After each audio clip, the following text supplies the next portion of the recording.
ऐसा है, ओवैसी साहब मेरे मित्र हैं, लेकिन मेरा उनको सुझाव है बिना मांगा हुआ कि आप हैदराबाद संभालिए, हैदराबाद अपना किला बचाइए, बेकार सीमांचल में आकर और कंफ्यूजन पैदा मत कीजिए। अगर आप हैदराबाद अपना संभाल लिए होते, अगर तेलंगाना में मुसलमानों का भला कर दिए होते तो यही बढ़िया होता है।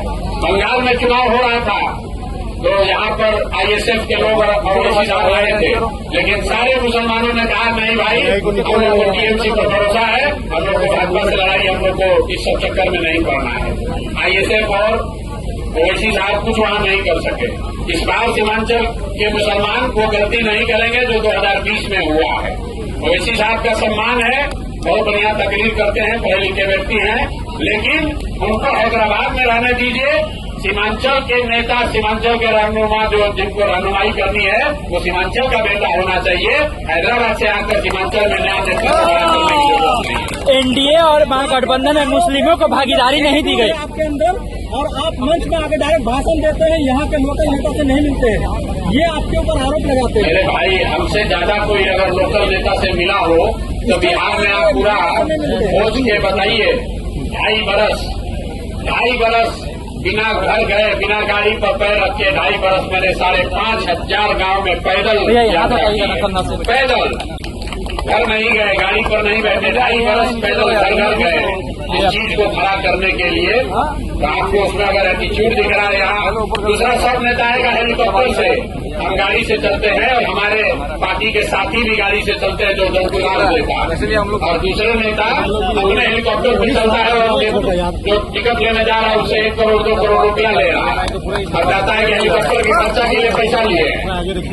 और हम अपना पैसा साधन लगाकर यहाँ ये व्यवस्था बना रहे हैं कि गरीब से गरीब आदमी भी अगर चुनाव लड़ना चाहता है, राजनीति करना चाहता है, तो जहाँ तक हो सके उसकी मदद की जा सके।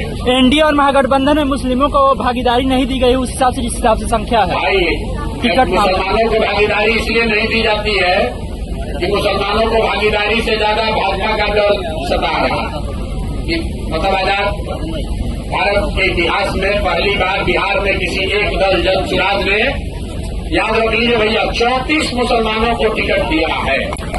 लेकिन और यही नहीं, ताली इस पर मत बजाइए, हमने घोषणा ये की थी कि जहां से सीमांचल को छोड़कर हमने पूरे बिहार में जहां कहीं भी मुस्लिम विधायक हैं या कोई मुस्लिम प्रत्याशी है, वहां पर जनसुराज मुस्लिम विधायक प्रत्याशी नहीं देगा। तो हम लोगों ने वहां पर मुसलमानों को लड़ाया है जहां आपकी संख्या है, लेकिन कोई मुस्लिम विधायक पहले से नहीं है, कोई दूसरे दल का मुस्लिम प्रत्याशी नहीं है, ताकि कल होकर कोई इल्जाम न लगाए कि भैया ये मुस्लिम प्रत्याशी खड़ा करके इन्होंने वोट बांटा है। और इसके बावजूद टोटल 34 मुस्लिम साथी चुनाव लड़ रहे हैं जनसुराज के टिकट पर। आज तक कोई एक दल ऐसा नहीं हुआ जिसने 34 मुसलमानों को टिकट दिया हो। लेकिन यहाँ पर जो हमारे विरोधी होगा कोई तो कहेगा 34 को इसलिए दिए हैं कि हम लोग का वोट काटना चाहते हैं। तो मुसलमानों के साथ दिक्कत ये है कि आपको पूछे तो दिक्कत, आपको न पूछे तो दिक्कत। आपको टिकट दिया तो कह रहा इतना टिकट दिया, जरूर कोई न कोई पीछे बात होगा, हम लोग का वोट काटना चाहते हैं। अगर टिकट न दें तो वही मुसलमान कहेगा हम लोग भैया क्या करें, आप भी तो बड़ा बड़ा बात करते थे, लेकिन आप भी तो हम लोग को हिस्सेदारी नहीं दिए। तो मेरे भाई, ये आपका शक हम पर नहीं है, ये आपका शक अपने आप पर है। पिछले 25-30 साल में मुसलमानों को भाजपा का डर दिखा कर इतना डरा दिया गया है कि आपको जो आदमी आता है उस पर आपको शक ही होता है, आपको अपने आप पर भी शक होता है। जहां आपकी 90,000 1 लाख आबादी है, वहां चुनाव लड़ने जीतने में भी आपको शक होता है।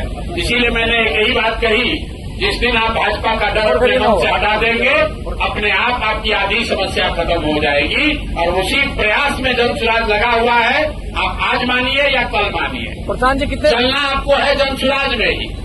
आपको लिख के दे देते हैं, आप 1-2 साल समय ले सकते हैं, लेकिन चलना आपको जनसुराज में ही है, क्योंकि जीतेगा जनसुराज ही, जीतेगा जनसुराज। ये बात को तय करना है भाई, और मेरा कोई अहंकार नहीं है। हमने आपको पहले कहा कि पैगंबर साहब ने क्या बताया है ईमानदारी से किया गया जद्दोजहद कभी बेकार नहीं जा सकता है। हम लोग ईमानदारी से प्रयास कर रहे हैं। जीतेगा जनसुराज ही आपको तय करना है। आप अभी कंधा लगाइएगा तो जरूर हमारी लड़ाई थोड़ी आसान हो जाएगी। लेकिन अगर आपने कंधा नहीं भी लगाया, हम पर भरोसा नहीं भी किया, तो भी आपसे कोई शिकवा शिकायत नहीं है। बिहार जीतने के बाद फिर से आएंगे, लेकिन जब अगली बार आएंगे तो आपसे हर्जाना भी वसूलेंगे। हम शाकाहारी आदमी हैं, जीत कर आएंगे तो आपसे जीत कर सेवई भी खाएंगे और आपका हाथ पकड़कर बिठा दिया चला जाएगा।